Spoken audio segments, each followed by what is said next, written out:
마음으로 입으로라는 제목으로 함께 말씀을 나누겠습니다. 오늘 우리가 읽은 본문의 말씀 8절, 9절, 10절에는 마음과 입이라는 단어가 반복해서 등장을 합니다. 8절에도 내 입에 있으며 내 마음에 있다. 9절에도 내 입으로 시인하고 내 마음에 믿으면, 10절에도 마음으로 믿어 입으로 시인하여, 이렇게 마음과 입이 자주 등장을 합니다. 이것은 물론 믿음에 관한, 우리가 예수 그리스도를 믿는 믿음으로 말미암아 구원을 받는다, 예수님을 믿는 믿음으로 거듭나야 하나님의 자녀가 된다, 그런 차원에서 우리에게 믿음이 필요한데, 믿음이라는 게 뭐냐? 믿음은 입으로 시인되어야 하고 또한 마음으로 믿어야 하는 것이다, 이것을 우리에게 말씀하시는 겁니다. 그래서 10절에 보면 사람이 마음으로 믿어 의에 이르고 입으로 시인하여 구원에 이른다. 이것을 팀 켈러 목사님은 동전의 양면이라, 그러니까 마음 따로 입 따로가 아니라 마음으로 믿는다는 것과 입으로 시인한다는 것은 같은 거다. 그래서 마음으로 믿어 의에 이르고 입으로 시인하여 구원에 이르는 것은 동일한 의미를 담는다는 거죠.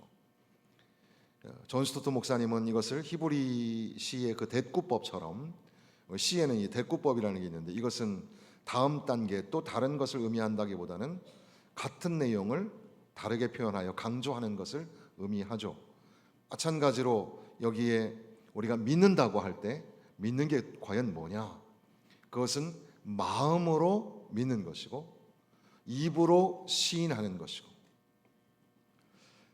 그래서 오늘 이 맥락하고는 조금 거리는 있지만 우리는 직관적으로 마음과 입이라는 단어가 나오면은 생각할 수 있는 것이, 우리가 겉으로, 그러니까 입으로는 고백을 하지만, 입으로 말은 하지만 마음속으로는 진실하게 믿어지지 못하는 경우도 있어요. 그러니까 그 역설로 마음속에서 진실하게 믿고 있다면 입으로 참되고 진실한 고백을 할 수밖에 없다는 사실이죠. 그러니까 우리도 우리의 믿음을 좀 점검하면서 내가 진실한 마음으로 믿고 있는가, 그리고 과연 그러한 믿음의 고백을 하면서 살아가고 있는가, 이것이 나의 간증이고 이것이 나의 찬송이라고 고백하면서 살아가고 있는가, 이것을 돌아보게 되는 겁니다. 그런데 다시 오늘 본문의 말씀으로 들어와 보면 무엇을 믿는가? 9절에 보니까 네가 만일 너의 입으로 예수를 주로 시인하며, 주라는 말은 퀴리오스라는 말인데 여호와를 퀴리오스로 신약에서는 번역을 합니다.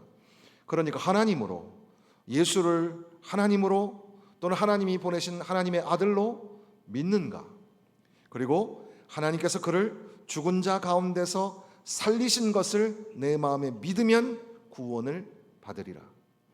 그러니까 예수를 구주로 믿는가, 그리고 그분이 나를 위하여 십자가에서 죽으시고 사흘 만에 부활하신 것을 믿는가, 그것을 네 마음에 믿고 네 입으로 고백하면 바로 구원을 받게 될 것이다, 이렇게 말씀하시는 겁니다. 그리고 이 말씀은 8절에 보니까 말씀이 너에게 가까이 있고 말씀이 내 입에 있고 내 마음에 있다 하였으니, 곧 우리가 전파하는 믿음의 말씀이라. 그러니까 여기서 마음과 입이라는 것은 하나님의 말씀이 우리 마음에 있고 하나님의 말씀이 우리의 입에 있다. 신명기 30장을 인용하면서 그만큼 하나님의 말씀이 가까이 있다는 겁니다. 신명기의 말씀은 하나님의 계명과 율법을 지키면 너의 삶이 형통하고 평탄하게 될 것이라. 그런데 이 하나님의 말씀은 저 하늘 위에 있는 것도 아니고 저 바다 멀리, 저 땅 깊은 곳에 있는 것이 아니라 하나님의 말씀은 너에게 가까이 있다. 이 가까이 있다는 것을 상징적으로 유대인들은 그 랍비들의 머리에 경문이라는 작은 상자를 달아서 그 안에 두루마리로 하나님 말씀을 넣고, 또 집에 들어갈 때 나갈 때 하나님의 말씀을 기억하게 하기 위해서 문 지방이나 문설주 그 사이에도 하나님의 말씀을 적어 놓듯이, 하나님의 말씀은 멀리 있는 게 아니라 하나님의 말씀이 가까이 있다. 근데 그 말씀을 바울 사도는 이제 인용하여서 오늘 우리가 말하고 있는 이 믿음의 말씀이라는 것이 멀리 있는 게 아니다. 가까이 있는 거다. 내 마음에 있고 내 입에 있는 거다. 그저 우리는 마음으로 믿고 입으로 시인하면 구원을 받는다. 무엇을? 예수 그리스도가 나의 주가 되시고 그분이 사흘 만에 부활하신 것을 믿는 믿음을 가지면, 그런 믿음으로 고백하면 의에 이르고 구원을 받게 된다. 이렇게 말씀하시는 겁니다. 그런데 문제는 9장과 10장과 11장의 그 전면에 흐르는 중요한 주제 중에 하나는 이스라엘 백성들은 그러면 어떻게 될 것인가?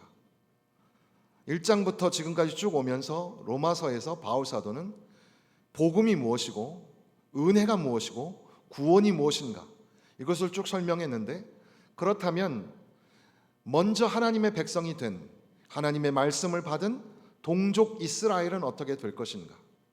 이방 사람들은 하나님의 말씀을 받아들여서 구원을 받는데 이스라엘 백성들은 어떻게 될 것인가?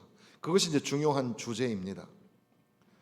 이스라엘 백성들, 그들은 9장 30절부터 33절 사이에 보면 그들에게 이미 하나님의 말씀이 있었지만 그럼에도 불구하고 그들은 그것을 받아들이지 못합니다. 그 받아들이지 못하는 첫 번째 모양이 32절에 보니까 어찌 그러하냐? 이는 그들이 믿음을 의지하지 않고 행위를 의지함이라. 그러니까 행위에 걸려서 뭔가 행동을 해야 된다는 생각에 믿음으로 의지하지 못했다는 겁니다. 하나님의 말씀을 믿음으로 의지해야 하는데 행위를 의지하게 되었다는 겁니다. 그리고 그것은 10장 1절부터 나오는 말씀에 보면 그들이 알기는 아는데 올바른 지식을 갖지 못하고 열심은 있지만 오히려 무지한 가운데에 하나님의 의를, 3절에 보니까 하나님의 의를 모르고 자기 의를 세우고 힘써 하나님의 의에 복종하지 아니하였느니라. 믿음에 의지하지 않고 하나님의 의에 복종하지 아니하는 이스라엘 백성들, 모든 율법의 완성, 모든 율법의 마침이 예수 그리스도이신데, 그런데 예수 그리스도를 믿지 않고 예수 그리스도를 영접하지 못하는 이스라엘 백성들의 모습. 믿음으로 말미암는 의가 뭐냐? 그것은 행위로가 아니라, 그래서 6절 7절에 보면은 누가 하늘에 올라가겠느냐? 누가 무적행으로 내려가겠느냐? 뭔가 올라가야 되고 내려가야 되고 뭔가 대단한 일을 해야 하고 대단한 여러 가지 어떤 경험과 체험을 해야지 될 것처럼 생각하지만, 그러나 복음으로 말미암은, 믿음으로 말미암은 의는 그런 게 아니다. 믿음으로 말미암은 의는 뭐냐? 말씀이 내 입에 가까이 있으니, 내 마음에 있고 내 입에 있으니 우리가 전파하는 이 믿음의 말씀을 듣고 그 말씀을 입으로 시인하고 마음으로 믿으면 그러면 구원을 받는다라는 겁니다. 그런데 이스라엘 백성들이 이것을 받아들이지 않음으로 인하여 그들이 오늘날 구원을 받지 못하는 현실을 지금 보고하고 있는 겁니다. 한편 이 복음의 말씀이 가깝다, 복음의 말씀이 쉽다라는 말은 그 다음에 나오고 있는 10절부터 11절부터 나오는 쪽 말씀 쪽에 보면은 누구든지라는 말이 여러 번 등장합니다. 성경에 이르되 누구든지 그를 믿는 자는 부끄러움을 당하지 아니하리라. 12절에는 헬라인이나 유대인이나 차별이 없으며 모든 사람의 주가 되사 그를 부르는 모든 사람에게 부여하시도다. 누구든지의 확장 표현이죠. 13절에 가서 누구든지 주의 이름을 부르는 자는 구원을 받으리라. 그러니까 누구든지, anyone, everybody, 모든 사람, 그러니까 복음의 말씀은 어려운 게 아니라 쉬운 거고 가까운 거고 누구에게나 열려 있는 말씀이라는 겁니다. 누구든지 주의 말씀을 믿으면, 누구든지 예수 그리스도를 믿으면 여기에 나오는 대로 부끄러움을 당하지 아니하고, 누구든지 모든 사람에게 주어진 이 복음의 말씀을 받아들이면 부요한 자가 되고, 누구든지 그의 이름을 부르는 자는 구원을 받으리라. 이렇게 말씀하십니다. 그러니까 하나님의 말씀이 우리 마음에 있고 하나님의 말씀이 우리 입에 있다. 이것이 우리에게 이렇게 가까이 있으니 누구든지 주님의 이름을 부르기만 하면, 헬라인이나 유대인이나 차별 없이 모든 사람에게 주어진 이 복음의 생명이 되시는 예수를 믿으면, 그러면 모두가 의에 이르고 부끄러움을 당하지 아니하고 부요함을 누리게 된다고 그렇게 말씀하시는 겁니다. 그러니까 예수 그리스도를 믿는 믿음이 참 중요하고 복음의 말씀을 우리가 받는 것이 참 중요합니다. 근데 이 말씀은 의도적으로 계속해서 쉽고 가까운 것이라고 말씀하는 겁니다. 그러니까 오늘 우리 스스로 점검을 해 보아야 합니다. 이미 오늘 여기에 대부분의 성도들께서는 예수님을 믿는 믿음으로 이곳에 오셔서 예배를 드리는 줄로 믿습니다. 다시금 그러나 우리가 점검해 보는 것은, 나는 과연 내 마음속에 진실로 예수님을 믿고 있는가? 예수님을 믿지 않고 예수님을 믿는 믿음이 없이 교회 생활하는 사람들도 많이 있어요. 예수 그리스도를 믿지 아니하면 그게 다 헛거예요. 예수님을 믿음으로, 내 마음속에 진실한 믿음으로 믿고 있는가? 그리고 그렇기 때문에 내 입술을 열어서 나는 주님을 나의 주로, 나의 구원자로 고백합니다. 예수님을 영접합니다. 그렇게 입술로 고백하고 주님을 찬양하고 주님을 향하여 나의 사랑을 고백할 수 있는가? 스스로 우리가 점검을 해보게 되는 겁니다. 그리고 나아가서 아직도 여전히 예수님을 알지 못하고 믿지 못하는 사람들에게 예수 그리스도를 믿는 믿음이라는 것은, 그러니까 이 복음이라는 것은 막 복잡한 게 아니라 오히려 매우 간단하고 매우 쉬운 것. 누구든지 주의 이름을 부르는 자는 구원을 받는다. 마음으로 믿고 입으로 시인하면 구원을 받는다. 이것을 우리가 가르치고 선포해야 하는 겁니다. 그런 차원에서 그 다음으로 14절 15절에 보면, 그런즉 그들이 믿지 않은 이를 어찌 부르리요?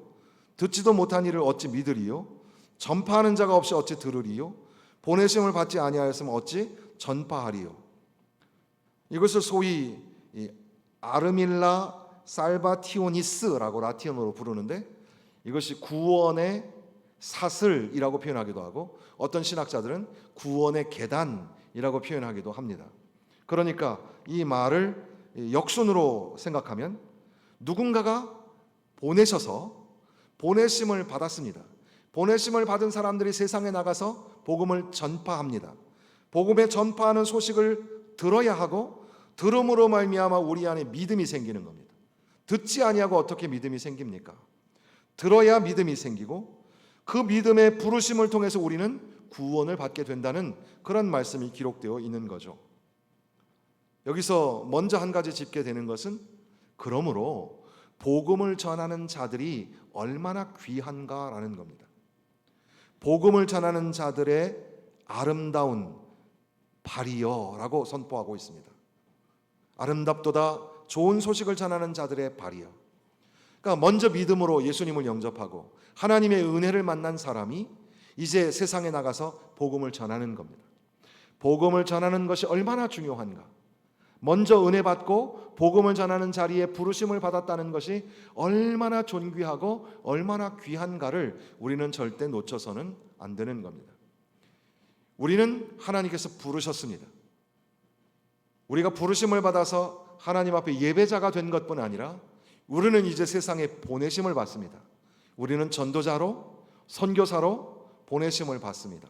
이것이 얼마나 귀중한 일인가를 놓치지 말아야 합니다. 교회에도 전도팀이 있습니다. 전도팀이 전도지를 가지고 지나가는 행인들에게 예수를 믿고 구원받으시라고 그렇게 말씀을 전하는데, 이것도 참 소중하고 귀한 거지만, 그러나 그분들만이 전도자가 아니라 저와 여러분 모두가 다 전도자임을 잊지 말아야 합니다. 우리 모두는 전도자요, 우리 모두는 선교사로 부르심을 받으신 겁니다. 주일학교 선생님도, 구역장도, 그리고 남녀 전도회도, 장로님도, 권사님도, 집사님도 모두 우리는 예수 그리스도 생명의 복음의 전달자가 되고 복음의 전파자가 된다는 거죠. 이 복음의 전파자가 되는 것이 얼마나 존귀한지 몰라요. 왜냐하면 이 복음의 말씀이 없으면, 이 말씀의 소리가 없으면, 그걸 듣지 아니하면 구원받을 수 없기 때문에, 그런 차원에서 설교자도 전도자라고 할 수 있을 겁니다. 우리 모두는 생명의 말씀을 전파해야 합니다. 그리고 그 말씀을 듣는 사람이 구원을 얻게 해야 합니다. 다시 이 본문의 말씀으로 돌아오면, 그러니까 하나님의 말씀이 선포되었습니다. 하나님의 말씀이 우리 가운데 가까이 있습니다. 하나님의 말씀이 들리면, 그 말씀을 우리가 들었으면 그 말씀에 반응하여 마음으로 믿고 입으로 시인해야 합니다. 그런데 이스라엘은 어떻습니까?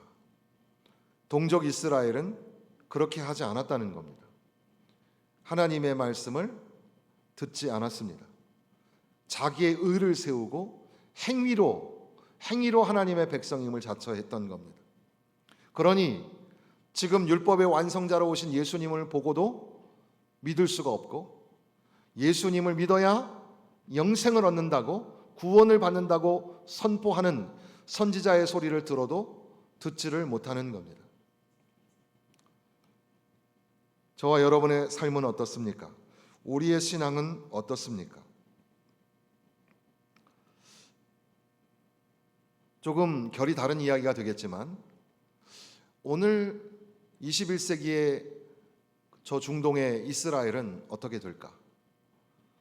이스라엘이라는 나라는 하나님의 선민, 선택받은 나라. 그러니까 어떤 사람들은 그들은 궁극적으로 구원을 받을 것이다 라고 하는 학자들도 있을 거고, 또 그들도 예수님을 믿지 않으면 구원받지 못한다고 얘기하는 사람들도 있을 것이고, 어떻게 될 것 같습니까? 잘 모르죠. 잘 모르지만 우리가 알 수 있는 것은 지금 이 작금의 사태를 봤을 때, 그들은 하나님의 선민이요 거룩한 나라라고 선포하지만 여전히 다시금 이 나라를 건국하고 나라를 세웠음에도 불구하고 나라가 없는 나라처럼 계속해서 전쟁을 치루어야 하고, 그리고 이렇게 시작한 전쟁으로 벌써 수만 명이 죽고 있습니다. 전쟁이 끝날 기미가 보이지 않는, 그로 인하여서 전 세계는 긴장하고 모두가 동일하게 고통을 수반하면서 살아가고 있습니다. 이것은 또한 오늘 우리 인간에 관한 이야기가 아닐까 생각해 봅니다. 하나님의 창조, 하나님의 피조물로 선택받은 인간은 하나님을 영화롭게 하며, 그리고 하나님을 섬기듯 사람에게 사랑으로 섬기라고 지으심을 받았음에도 불구하고, 우리는 죄로 말미암아, 타락으로 말미암아 하나님과의 관계가 끊어지고, 우리 안에 부조화와 사람과 사람 사이의 부조리와, 그리고 또한 우리 개인의 그리고 인류의 죽음이라는 종말 앞에 우리는 인간 스스로 우리의 삶을 해석할 수 없는 그런 존재, 여전히 혼란하고 여전히 해답을 알 수 없는 그런 존재, 그것이 바로 또한 하나님의 말씀을 믿지 못하는 이스라엘의 모습과 비슷하지 않은가 생각하게 되는 겁니다. 사랑하는 성도 여러분, 여러분에게 복음의 말씀은 쉬운 겁니까? 복음의 말씀은 복잡하고 이것저것 있는 게 아니라 오히려 간단 명료하게 우리에게 주어지게 됩니다. 우리에게 가까이 오신 예수 그리스도를 믿으면, 마음으로 믿고 입으로 시인하면 의에 이르고 구원에 이른다, 그렇게 말씀하셨지만, 과연 그 말씀을 우리의 삶에 적용하여 과연 나는 예수님을 어떻게 믿고 있는가? 이스라엘은 왜 믿지 못하고 있는가?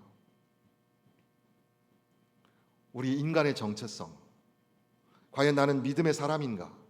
이것이 오늘 우리 한 주간 진지하게 고민하면서 살아가야 할 메시지입니다. 우리가 읽지 않았지만 16절 이하의 말씀은 그러면 이스라엘 백성들은 하나님의 말씀, 그러니까 이 복음의 말씀이 멀리 있었는가? 이사야 선지자가 말하기를 주여 우리가 전한 것을 누가 믿었나이까 하였으니 그러므로 믿음은 들음에서 나며 들음은 그리스도의 말씀으로 말미암느니라. 그리고 그 뒤에 이어서도 모세와 이사야의 이야기를 하면서 결국 이스라엘 백성들은 하나님의 말씀을 줄곧 들어왔다는 사실입니다. 하나님의 말씀이 들리지 않은 게 아니에요. 하나님의 말씀이 들렸으면 들음으로 말미암아 믿고 믿음으로 말미암아 구원을 받아야 되는데 하나님의 말씀을 들었음에도 불구하고 그들은 구원에 이르지 못하는 현실을 맞이하고 있습니다. 왜 그럴까? 그것은 10장 마지막 절에 이스라엘에 대하여 이르되 순종하지 아니하고 거슬려 말하는 백성에게 내가 종일 내 손을 벌렸노라 하였느니라. 주님은 여전히 손을 펴시고 구원과 은혜를 베푸시기를 원하시지만 그 생명의 말씀, 복음의 말씀을 듣고도 불순종하고 자기 고집, 자기 의를 내세우면서 자기의 길을 간 이스라엘의 모습이 바로 오늘 나의 모습은 아닌지, 오늘 바로 그 사람의 모습은 아닌지 생각해 보게 되는 겁니다. 예수 그리스도는 이스라엘 그 땅에 오셨으며 그 백성 한가운데 오셨습니다. 그리고 당신이 하나님이심을 선포하였고 십자가에서 대속의 제물이 되어 죽어주심으로 말미암아 많은 사람들을 구원하시고자 하였습니다. 그런데 그 말씀을 수도 없이 반복해서 들었음에도 불구하고 그 말씀을 믿지도 않았고 영접하지 아니한 이스라엘 백성들의 모습은 오늘날 저와 여러분의 일그러진 얼굴이 아닐까 생각하게 됩니다. 사랑하는 성도 여러분, 여러분에게 믿음이 있습니까? 여러분은 어떤 믿음을 가지고 사십니까? 내 안에 예수 그리스도를 믿는 믿음이 견고하게 세워졌습니까? 입으로 시인하며 고백하며 살고 있습니까? 물론 성품적으로 인격적으로 막 이렇게 말을 많이 하는 분도 계시지만 말을 좀 잘 안 하는 사람도 있죠. 진득하니 말을 안 하는 사람도 그 마음속에는 그래도 내 마음엔 진실이 있어 이렇게 하잖아요. 그런 거 아니고 과연 내 안에 예수님을 믿는 믿음이 있다면 I believe in Jesus Christ라는 문장 한 문장 때문에 총격 사건의 그 희생자가 되었던 많은 사람들이 있었습니다. 과연 나는 예수를 믿는다. 내 입술로 예수를 믿는다. 그러니까 세상에 살면서 세상 사람들처럼 우리도 다 하고 살 수 있죠. 부어라 마셔라 신나게 살 수 있습니다. 그럼에도 불구하고 우리는 못하는 게 아니라 안 합니다. 왜? 예수 그리스도, 내 안에 예수 그리스도를 믿는 믿음이 있기 때문에 나는 내 마음속으로 믿으며 내 입으로 고백합니다. 그러므로 나는 거절하고 안 할 수 있습니다. 샛길이 나를 유혹하고 또 어려운 것들이 나에게 찾아옴에도 불구하고 내가 그것들을 버티고 견디어내고 자꾸 그 유혹에서도 벗어나서 바른 길을 갈 수 있는 것은 내 안에 예수가 계시기 때문에, 나는 예수님을 믿는 믿음이 있기 때문에 나는 믿네, 나는 믿네. 이것이 나의 간증이고 이것이 나의 찬송이라고 주님을 나의 구주로 삼는 게 말이에요. 그러한 믿음이 여러분에게 있습니까? 우리는 곧잘 이스라엘 백성들은 왜 이렇게 답답하게 말을 안 들을까 생각하지만 가만히 조금 더 생각해 보면 바로 내 모습이 이스라엘과 같습니다.